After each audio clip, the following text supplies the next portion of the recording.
Mark, today let's talk about registered practitioners, RPs and RPOs.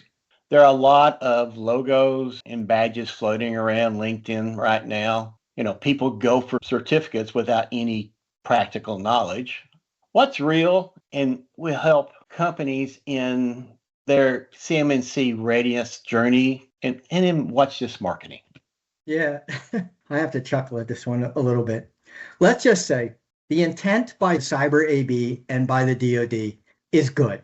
The RP path, which is the registered practitioner, or an RPO, which is the registered practitioners formed into an organization. That path was supposed to create helpers who could guide companies through readiness. This is broken into 3 phases: readiness being phase 1, assessment being phase 2, certification being phase 3. So we're talking about phase 1 in the journey.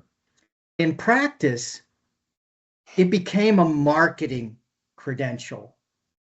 Why do I say that? The training is self-paced. It takes like 2 days of real effort. The exam is online and not proctored.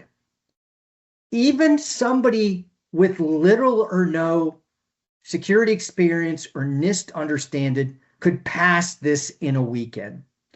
That's not depth, that's orientation. So basically, congratulations, you've survived a PowerPoint deck, passed an online exam, and earned your badge.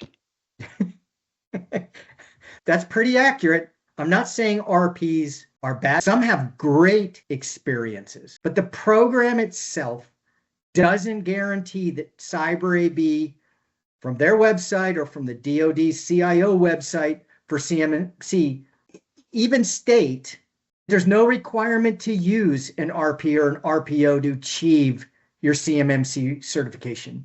You own the responsibility, no matter what, for the due diligence.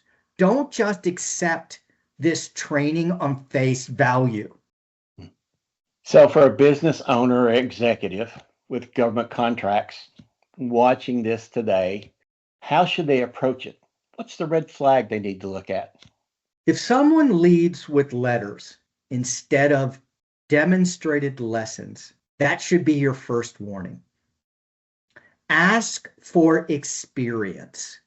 Have they actually implemented NIST 800-171 controls in a live environment? Where, for who, when? Have they mapped policies through the contracts, down to the run books, down to the controls? Have they understood the financing and the supply chain involvement? That's the difference between credentials and capability. Which do you want? Which do you trust? So basically, if I look at it from a CISO's perspective, you need to be buying experience, not just a certification. Correct. And the reason this matters is cost at the end of the day. A lot of organizations look at readiness as too expensive, so they grab the cheapest option, a self-assessment template or some junior RP trained individual. But that shortcut is why the failure rate is so high, as we stated earlier. You can't save money by doing readiness twice. That seems logical. Let's consider this through the government contractor officer's lens. The law has been on the books since 2013. Contractors have been saying they have this covered. They're compliant. So if they now say, I need 12 months and spend $1 million for readiness, doesn't that imply they're not ready and they haven't been compliant? And that leads us to that next trap we see so often. Company sees a standard or some compliance that they have to meet, and there's a checklist. They try doing a self-assessment, which is an illusion, where organizations convince themselves they can become compliant because they filled out some spreadsheet.